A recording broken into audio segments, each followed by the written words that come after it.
बिस्मिल्लाहिर्रहमानिर्रहीम। अस्सलाम वालेकुम। कैसे हैं आप? उम्मीद करती हूँ आप सब लोग ठीक होंगे। तो आज मैंने अपने किचन में बनाई है बहुत ही स्पेशल, बहुत ही मज़ेदार सी रेसिपी, चिकन और गोभी का सालन। तो चलिए इसको बनाना शुरू करते हैं। बिस्मिल्लाहिर्रहमानिर्रहीम।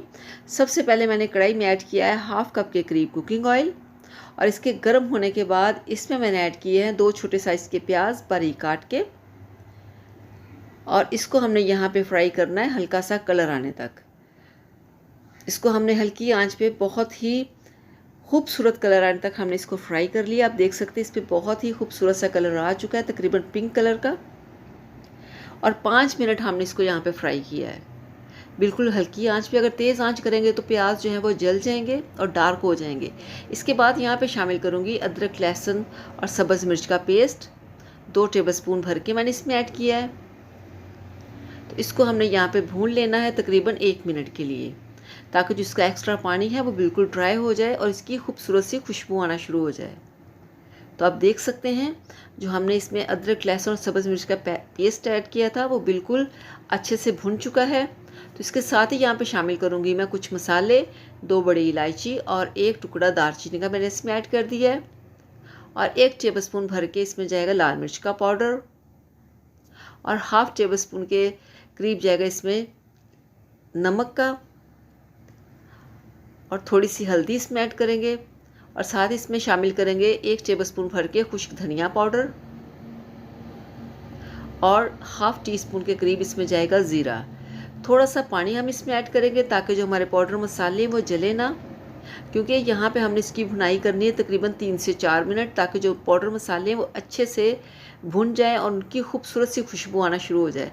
तो यहाँ पे आप देख सकते हैं हमने इसको तकरीबन 3 से 4 मिनट इसकी भुनाई की है, और आप देख सकते हैं जो हमारा मसाला है उसका कलर माशाल्लाह कितना खूबसूरत आया, और जो मसाला है वो बिल्कुल दानेदार बन चुका है। तो अगर आपको मेरी ये रेसिपी पसंद आए तो मेरे चैनल को ज़रूर सब्सक्राइब कीजिएगा। तो यहाँ पे मेरे पास है हाफ़ केजी चिकन, जिसको मैंने तकरीबन 10 मिनट के लिए भिगो के रख दिया था सिरके के पानी में और नमक डाल के। तो इस तरह से जो चिकन है वो बिल्कुल साफ़ हो जाता है, इसमें जो ब्लड होता है वो भी निकल जाता है, और इसकी जो स्मेल है वो भी ख़त्म हो जाती है। और आप देख सकते हैं चिकन का कलर कितना खूबसूरत था, ये सिर्फ़ और सिर्फ अच्छे से धोने की वजह से। वरना आप शॉप से लेकर आएँ तो इसका कलर जो इस पर ब्लड लगा होता है और मतलब कलर भी इसका ख़राब होता है, लेकिन अच्छे से धोने के बाद जो चिकन है वो बहुत ही शाइनी बनता है, इतना खूबसूरत कलर निकलता है अगर अच्छे से भिगो लेंगे। तो यहाँ पे हमने 10 से 15 मिनट भुनाई कर ली है। तो इसके बाद इसमें शामिल करूँगी, मेरे पास है हाफ़ केजी गोभी जिसको मैंने काट लिया था, और 2 अदद छोटे साइज़ के टमाटर और 2 अदद सब्ज़ मिर्च, वो भी मैंने गोभी के साथ ऐड की है।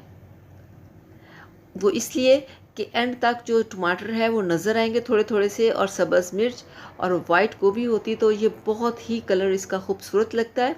इसको यहाँ पे अच्छे से मिक्स कर लेंगे पूरे मसाले के अंदर, और इसके बाद इसमें मैं करूँगी थोड़ा सा पानी ऐड। हल्का सा पानी आपने डालना है इसमें, क्योंकि हमने टमाटर अभी डालने हैं और गोभी को भी हमने पानी में थोड़ी देर भिगो के रखा था। इसको कवर करके हम छोड़ देंगे तकरीबन 3 से 4 मिनट तेज़ आंच पे, मतलब बहुत ज़्यादा तेज़ नहीं, नॉर्मल सी तेज़ आंच में। तो चेक करते हैं। बिस्मिल्लाहिर्रहमानिर्रहीम। तो आप देख सकते हैं जो हमने इसमें गोभी में थोड़ा सा पानी ऐड किया था वो भी है इसमें, और तेज़ आंच पे इसको मैंने पका लिया तकरीबन 3 से 4 मिनट। टमाटर भी नज़र आ रहे हैं, तो इसको हम यहाँ पे अच्छे से मिक्स कर लेंगे। और अगर आपको मेरी ये रेसिपी पसंद आ रही है तो मेरे चैनल को ज़रूर सब्सक्राइब करें, और वीडियो को लाइक भी आपने करना है।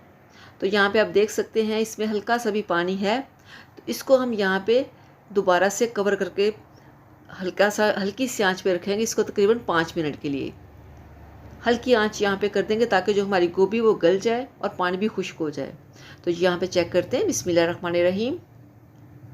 यहाँ पे 4 से 5 मिनट मैंने हल्की आंच पे इसको रखा था, वो इसलिए क्योंकि अगर हम इसको तेज़ आंच पे पकाते तो गोभी ने बिल्कुल हलवा हो जाना था, बिल्कुल घुल जाना था। तो यहाँ पे आप देख सकते हैं हमारी जो गोभी है वो बिल्कुल गल चुकी है, लेकिन वो नुमाया नज़र आ रही है। तो जो बिल्कुल हलवा हो जाती है ना, उस गोभी का कोई टेस्ट नहीं होता। तो इसलिए इस बात को आपने जहन में रखना है, पहले इसको आपने तेज़ आंच पे पकाना है, इसके बाद आपने इसको हल्की आंच पे रखने हैं। तो अब इसमें शामिल करूँगी यहाँ पे मैं एक लेमन का जूस। लेमन के जूस के साथ इसका टेस्ट बहुत ही अच्छा लगता है, तो ये आप कभी भी स्किप ना करें, इसमें लेमन आप लाजमी ऐड करें। इस तरह से अच्छे से निचोड़ लें इसको। और इसके बाद इसमें यहाँ पे शामिल करूँगी मैं काली मिर्च का पाउडर। काली मिर्च का पाउडर बिल्कुल एंड पे डालते हैं ताकि जो गोभी का कलर ख़राब ना हो। तो इसके साथ ही यहाँ पे शामिल करूँगी मैं बारीक कटा हुआ सब्ज़ धनिया और सब्ज़ मिर्च। तो आप देख सकते हैं हमारी रेसिपी कितने मज़े की लग रही है। आप इसको ले सकते हैं पराठे के साथ, वाइट राइस के साथ, ये बहुत ही मज़े के लगते हैं। तो अगर आपको मेरी रेसिपी पसंद आए तो मेरे चैनल को सब्सक्राइब करें, वीडियो को लाइक करें। दुआ में याद रखिएगा। अल्लाह हाफिज़।